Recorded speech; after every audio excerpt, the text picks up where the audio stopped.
Il y a deux axes, enfin moi il me semble qu'il y a deux axes. Il y a un axe philosophique d'un côté, c'est-à-dire entre l'être et avoir.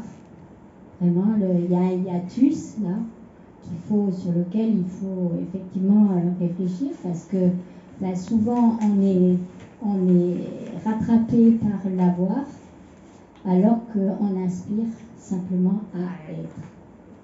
Alors, il y a ce domaine. Bon, après, les choix que font chacun, après, c'est souvent selon les circonstances aussi. Bon, moi, je sais, j'ai fait des choix d'être autonome, de ne pas avoir personne au-dessus, parce que c'est quelque chose dont je n'avais pas envie. Donc ça, déjà, j'ai fait le choix. Après, ça implique aussi des problématiques. Parce que ça implique pas toujours la sécurité, ça implique, voilà, bon. Moi, je suis un peu comme toi, c'est-à-dire que je crois que je suis très chanceuse parce que j'ai la foi et que c'est ma foi qui guide ma vie et qui fait que,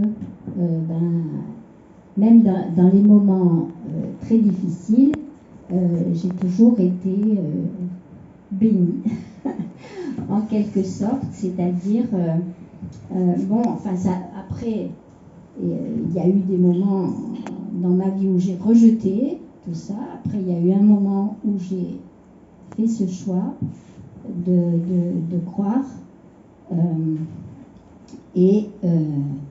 alors c'est paradoxal parce qu'en même temps, j'ai ce désir d'indépendance et en même temps, je suis dépendante de Dieu. Donc c'est assez...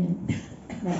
Après, c'est intéressant parce que justement, il y a une liberté. Ça paraît étrange, mais ça donne une grande liberté parce que même dans les moments critiques, on sait qu'on n'est pas abandonné. Voilà, donc ça c'est mon côté à moi. Et après il y a le côté politique. Et dans le côté politique, alors c'est sûr que cette société, elle est allée vers le matériel et donc la lutte des classes. Il y a eu toute cette partie où on nous a parlé, on était dedans quoi. Là, le politique, c'était la lutte des classes. Et maintenant, on est en train de sortir. Enfin, il y a toujours la lutte des classes quelque part. Elle est toujours là, mais elle n'est plus théorisée. Et maintenant, c'est le peuple. Alors, qu'est-ce que c'est que le peuple? Maintenant, c'est le peuple,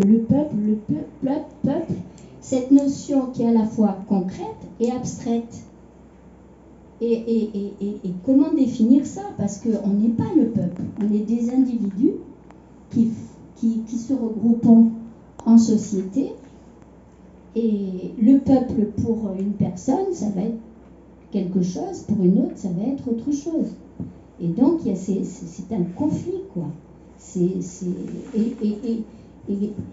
voilà, donc après, oui, se rassembler sous un drapeau, se rassembler sous certaines idées, se rassembler sous certaines luttes. Donc là, c'est sûr, c'est des choix aussi. C'est des choix et la réflexion, elle est difficile. Enfin, pour moi, à ce niveau-là, c'est difficile. Moi, je ne suis pas corse, donc je suis arrivée ici en 73. Voilà, je suis née dans la Drôme et pour moi, quand je suis arrivée ici, c'était la Drôme plus la mer. Donc c'était super. J'ai beaucoup aimé. J'aime toujours vivre en Corse, mais après, j'ai traversé donc tous ces problèmes politiques dans lesquels, au final, parce qu'au départ, j'ai voulu apprendre le corse, puis après, j'ai abandonné parce que je me suis dit, moi, je vis à Ajaccio et personne ne va me parler corse, donc quel intérêt au final? Au final, c'est intéressant quand on partage la langue, que ça a un sens de la partager. Si on la partage pas, ça n'a pas de sens. Enfin, à part un sens, oui, culturel, Moi, j'aime beaucoup entendre chanter. Je comprends basiquement parce que j'ai une oreille et que j'aime les langues, donc je pourrais l'apprendre assez vite. Enfin, en tout cas, le basique. Puis après, c'est vrai qu'il y a tout le côté de la culture, de la poésie, de l'enracinement sur une terre. Voilà, je comprends tout ça, j'apprécie tout ça.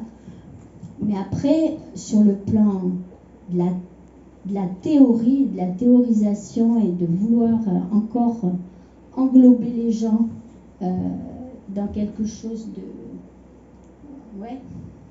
avec un cadre. Alors bien sûr, il faut un cadre. C'est vrai qu'il faut un cadre, mais c'est là que ça se complique. Voilà.